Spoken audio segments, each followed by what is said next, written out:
Good morning. Happy January 18th, I think. I was gonna do a snowshoe today, but it's still super sunny and I don't have sunglasses, and the last experience I had with hiking while it was sunny out with snow, my eyes got super bad sunburn, so I could just go pick up a cheap pair of glasses, but instead I'm making it an excuse to drive an hour and a half east and check out some of the painted hills up there. So here we go.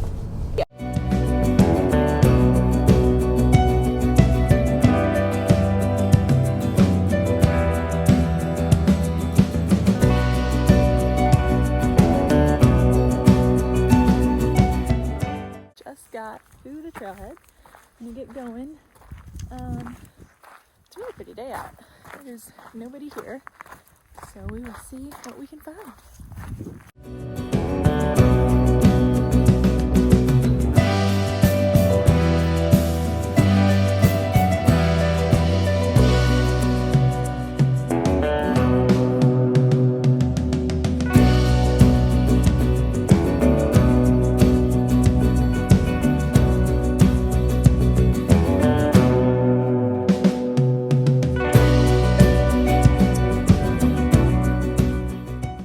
This trail is just absolutely insane. The one thing I will say is wildlife is super active up here. So it's common to run into little coyotes and deer, and you'll see lots of signs of elk and other animals. So if you bring a dog, be sure to keep that in mind. I do this trail clockwise. All Trails recommends going counterclockwise, but that is like a straight incline. And also this part back here is a little sketch, so I try to do this one first to get it out of the way.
This shows scale or not, but we just climbed 800 feet in less than half a mile, so it's pretty steep down there at the very base.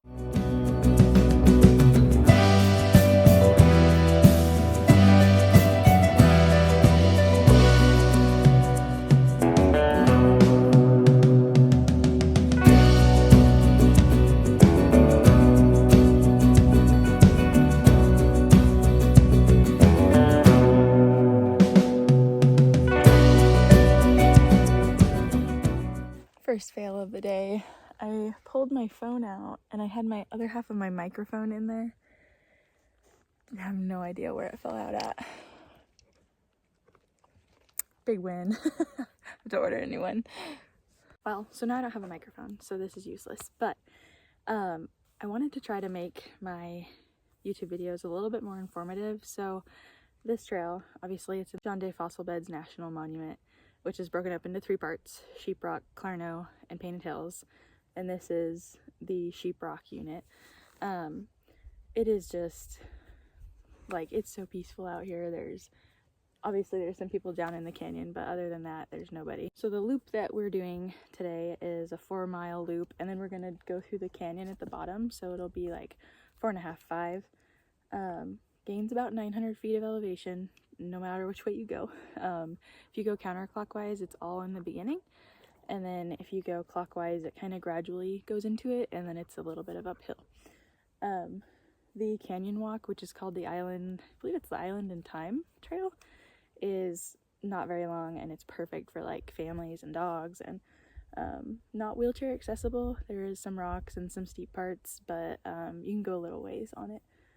So this is just, it's like a 10 out of 10 area. Anything Eastern Oregon, you're gonna get these gorgeous rolling hills, painted hills, whatever you want to call them, and it is just immaculate. So we're gonna finish our little loop, probably take some photos up here, and then the rest of it is some ranch land walking and open, and then downhill, and then we'll take you guys through the canyon. Let's go. As it warms up, this trail gets super muddy.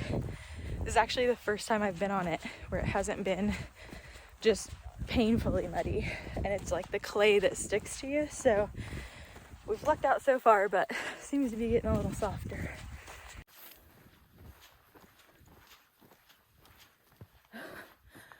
Look at that. So cool.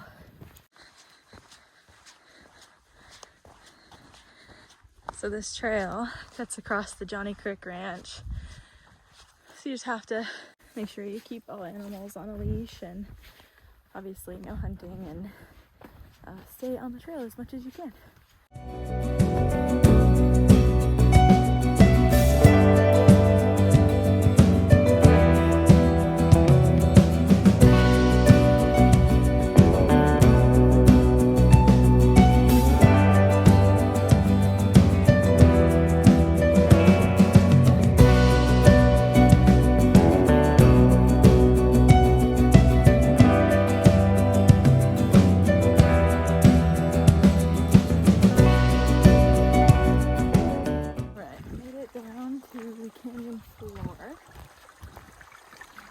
Go see the rocks up close.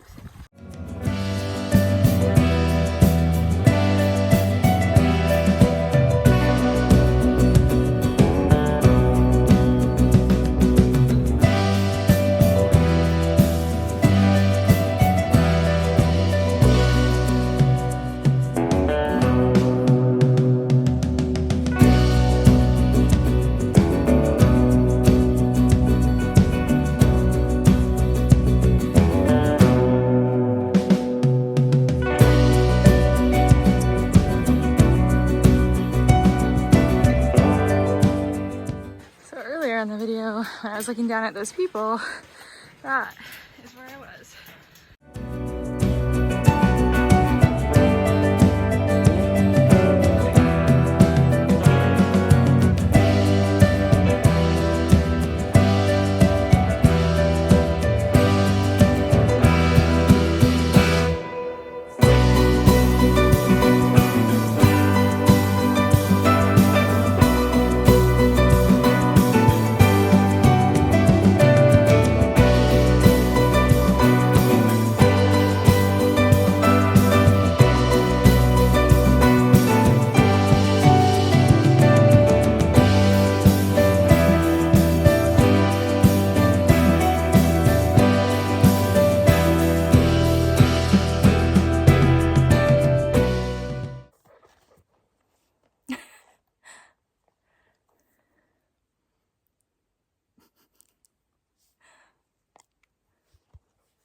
Okay, we made it to the end point.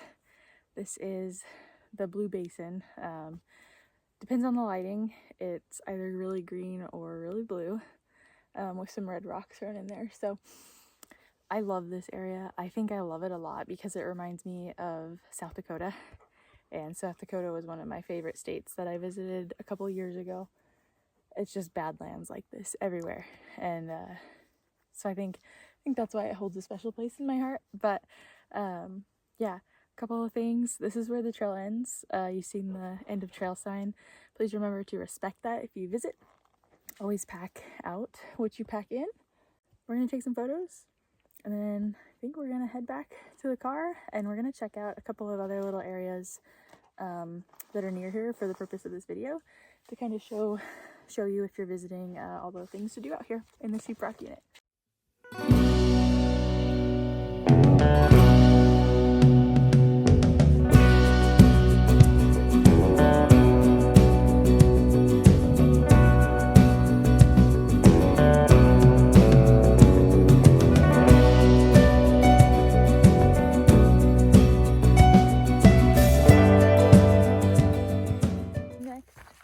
Little spot you can check out is just a couple of miles down the road from the Blue Basin Trail, and it's called Flurry, and they have a story in stone little loop trail. It's only 0.3 of a mile round trip, but it offers some really pretty views. And if you do come here in the summer, it is rattlesnake area, rattlesnake country, so make sure that you're prepared for that. But yeah, here we go.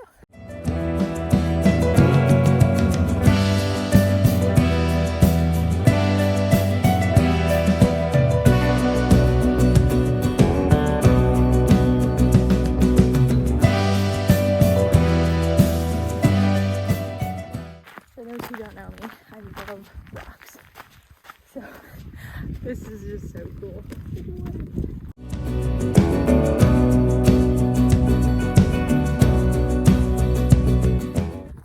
So that is the end point. Super short, but it is mostly accessible. I would say it could be wheelchair accessible if you stay counterclockwise.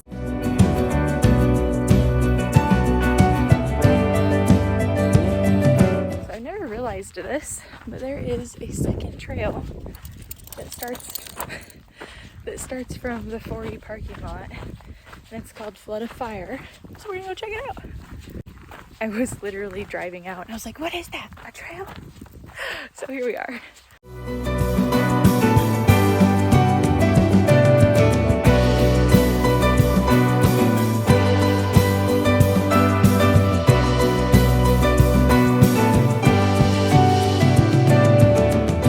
Okay, so we're literally like right on the edge of some of the blue rock.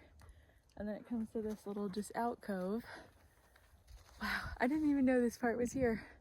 This is awesome.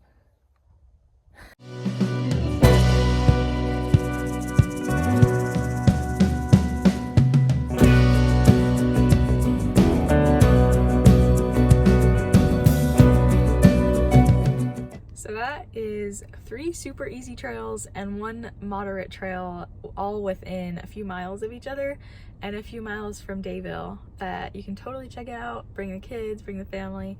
I didn't even know about that last trail that was there, so that's super awesome. And the Cant Ranch Museum is also a few miles down the road, along with the Condon Visitor Center. And the rangers there are super knowledgeable. They have tons of information on the area, and some fun activities for the kids if you have any. So overall, good day spent out east. Normally I'd head back into Dayville and stop at the little cafe there, but I think I'm just gonna head home and go see my family. So thank you so much for watching. Hope you enjoyed it. It was a super fun day, and we'll see you in the next one.